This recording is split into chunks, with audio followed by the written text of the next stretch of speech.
and to give us a little bit of an education on it and a picture of what they do. The owner of Monsoon Tea is here, Kenneth Rimdahl. Kenneth. Thank you.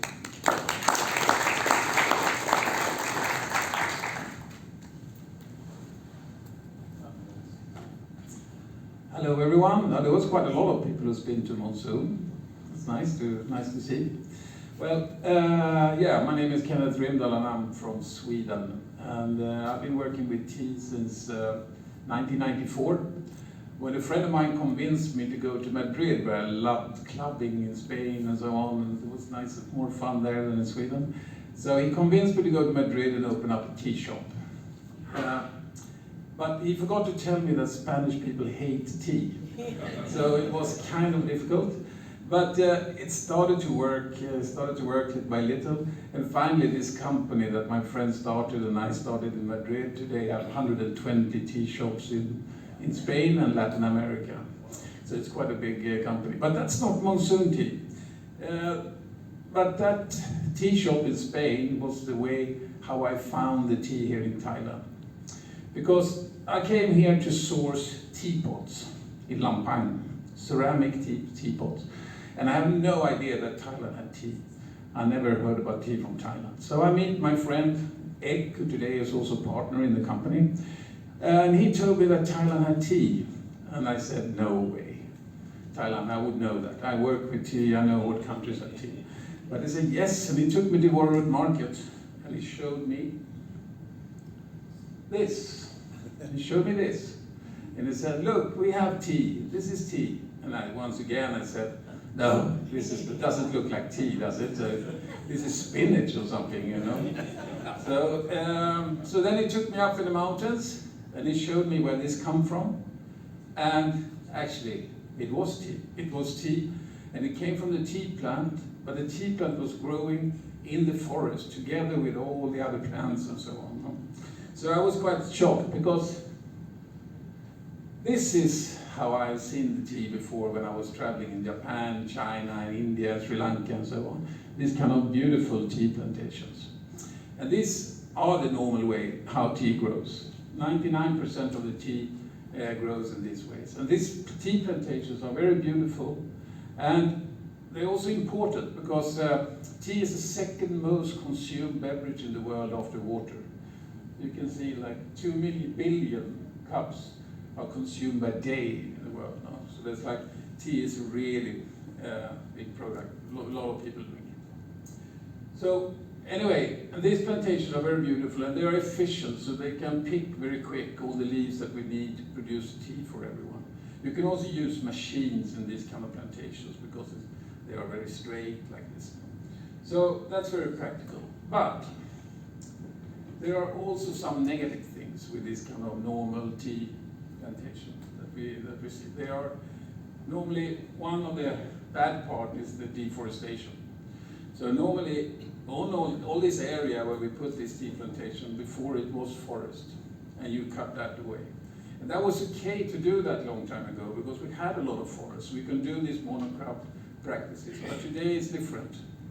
The biodiversity is dying, and also because of the climate change and so on, we need all the forests we can have in the world. No? Another negative thing is like when you grow the tea in monocropped plantations like this, normally, and also this plant is actually not the original plant, it's a domesticated version of the original tea plant. So it's like dog and wolf. No? So wolf is the original animal and then man made dog from the wolf, and it's the same here.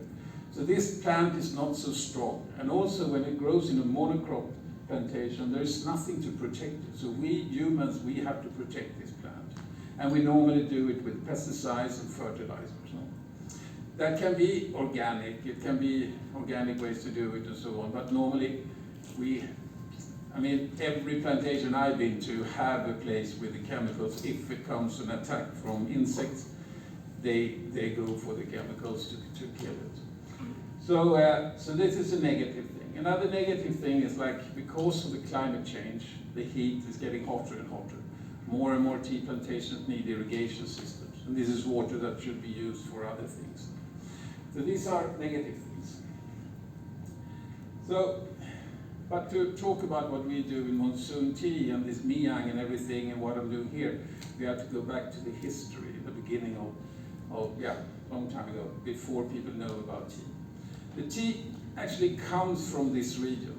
It comes not only from Thailand, but it comes from this mountain that goes from like Assam, Nagaland into Burma, to what today is Yunnan in China, and Vietnam and Laos and northern Thailand.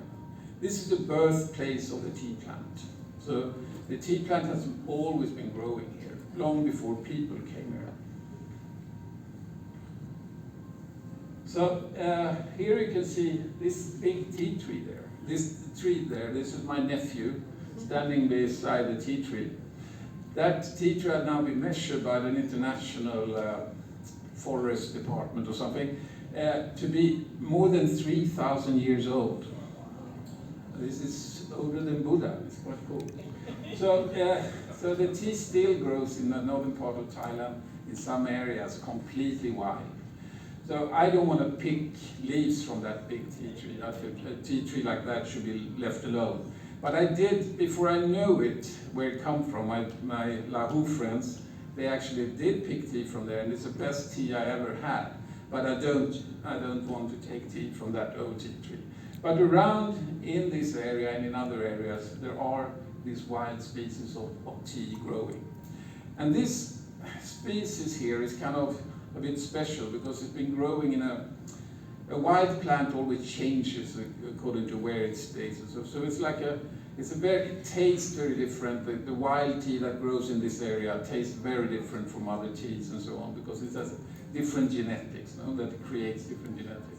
So we are working with some Lahu people who have the right to pick in this forest, that we also pick some wild tea, but not from the big 3,000-year-old tree.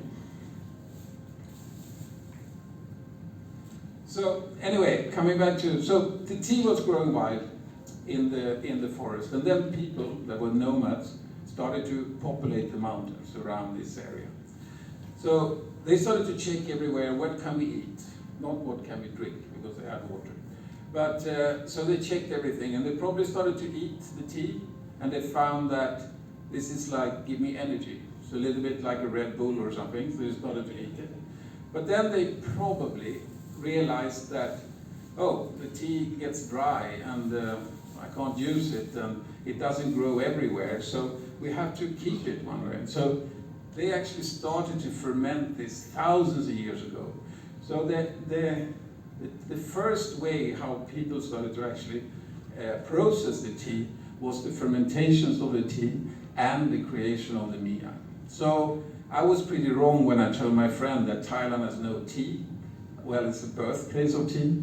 And then I told him that this is probably spinach. This is the origin how people use the tea. that was kind of wrong. Another way that people were using the tea plant from in the beginning was also for herbal medicine. This is from like 20 years ago when I was in Sisambana in Yunnan with Samakya village, very remote area. He shows me a very ancient way of medicine that they take, and then they put the tea leaves just in the banana leaf and burn a little bit and mix with other herbs. No? This is also like an ancient way how people use the tea leaves. So then China founds the tea in Yunnan, and then they start a culture of drinking tea. So they start to also domesticate the plant and put the plant to be the tea plantations that we have today. So the tea drinking comes from China, but the tea plant doesn't come from China. It comes from, a plant doesn't show a country, it doesn't come to a country, like it comes from an area, no geographical area that I showed you before. So anyway, when China started to create the tea for drinking, and it started to be popular later because of the Dutch and the British and so on, but in northern Thailand and also in Burma, in Shan State, people didn't really like that modern kind, so they continue eating the tea. And it was very, very popular. Here in Thailand it's called miang, and in Shan State, in Burma it's called lapetto. So this is fermented tea that you eat. So it got very popular, so people started to take the seeds from the wild tea in the forest, and they started to plant all over the place. So in northern Thailand, around Chiang Mai, we have also around Chiang Rai and so on, this tea, there's so much tea within the forest because people have planted it to make the miang. So that was very, very popular. And also, as you see on these leaves here, when they pick the tea for miang, first of all, they let the tea plant grow high and grow together with other things in the forest, because when they make the miang, the eating tea, they don't use the buds, they use the big leaves. So, but when we make tea for drinking, we use the top buds. So, and also when they pick the leaves, they pick half of the leaf only. They don't want to leave the tea tree naked. So they only pick half of the leaf. And then you can see how the tea grows high like this. Because when the tea grows like this, you have many big leaves, but you don't have so many buds for the tea drinking.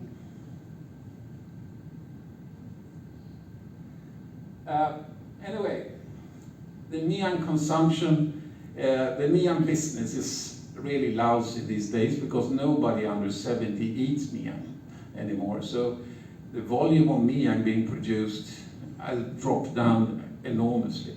So the farmers who worked around here around northern Thailand making miang, it's been a very bad business. So what happened? This here, oh sorry, how do I go back? Top one. This here is a place where they still produce miang, and you can see how the forests grow together, also with the tea here. You got the tea and the forest now. This is a place where they produced miang 10 to 15 years ago, but they didn't get any money, so they have to find other ways to get money. So they cut down all the forest and they put corn in this case. It can also be rubber, pineapple, or other monocrop plantations. It can also be tea plantations. This is an example from Chiang Rai or from Wawi Mountains. No? So here it's full of tea, and this is only 200 meters between these two pictures. So these were people coming from China, from Yunnan, coming into Thailand, and in Yunnan they were making tea, they were having the tea plantations and so on. When they come here and saw that tea existed in the forest, they started to make it like they did at home, and they started to make the tea plantation from the same plant that grows like here. So they cut down all the forest and they put the same plant, but in this way.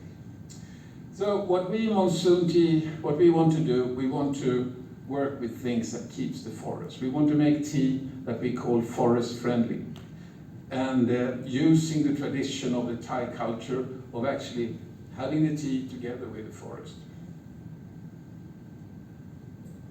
So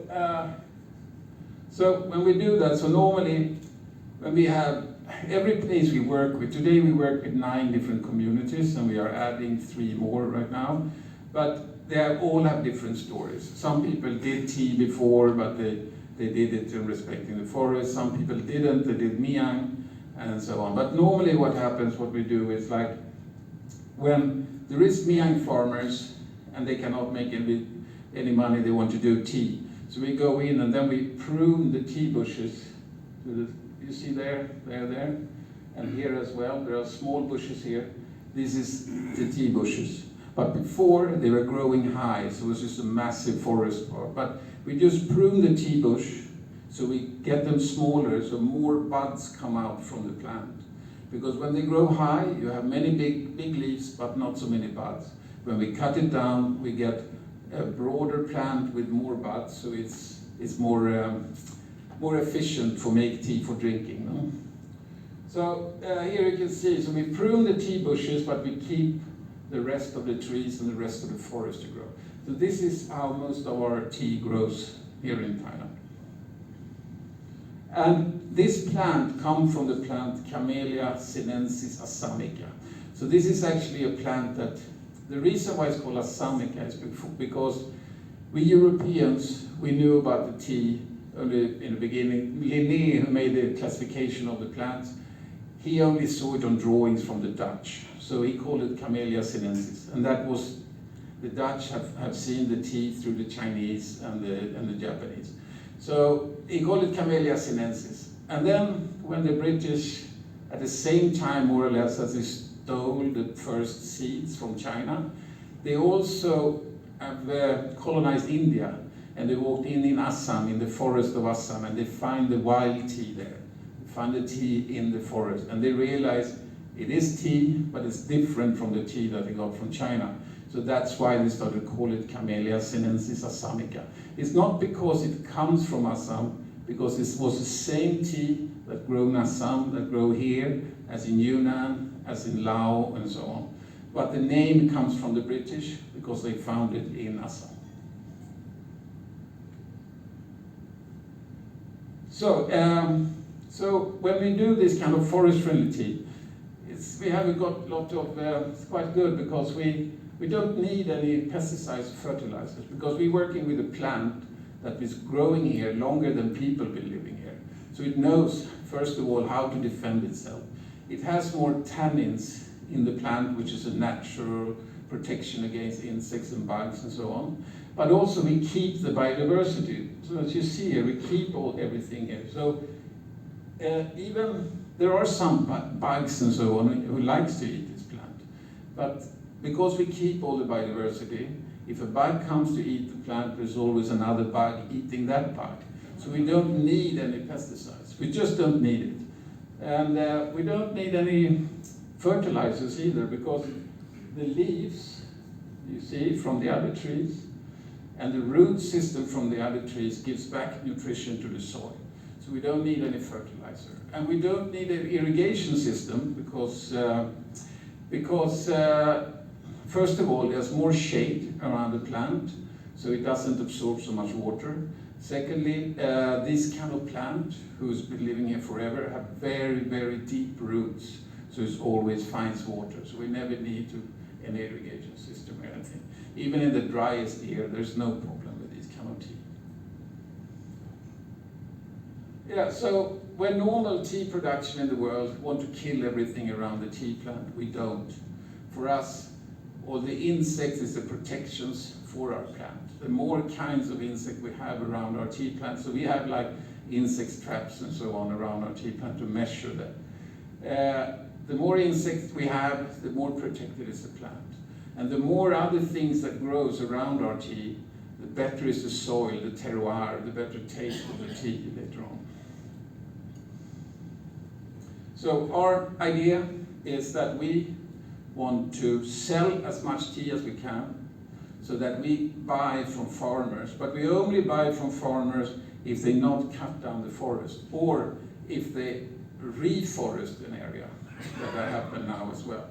So then we can buy. So in this way, the farmers start to earn money by keeping the forest, or earn money by putting back new forest, instead of cutting it down and put corn and so that we have so many problems with. And in this way, we also get a better, everyone else get a better life. So on Suchi, we are working with retail, wholesale, web, and tourism education. Now I have to go pretty quick. So in the retail, we have 5 shops, 2 in Bangkok and 3 here in Chiang Mai. We open in Phuket soon, and Pattaya probably as well. So here in Chiang Mai, we are Jingjai Market, and we have Wat Ket, where we also serve the Miang food, where we cook with Miang, and we have it in Wan Nima. We also have 1 shop now in Stockholm, and Monsoon Tea have to change the brand name, because we are opening in the United States next year, and Unilever owns Monsoon in the same category as tea. So we are too afraid to start a fight with the lawyers in the US. So we're changing the name from Monsoon Tea Company to the brand name will be Montico, which is the shortest of Monsoon Tea Company. So this is our Stockholm shop. We're opening now Bordeaux, it looks like, in 2 months. We work with wholesale, so we sell to a lot of top restaurants, top hotel in Thailand, and also abroad, like customers like Prada. And now we're getting more Guide Michelin restaurants in Europe as well, and many new hotels in Europe as well is coming on board as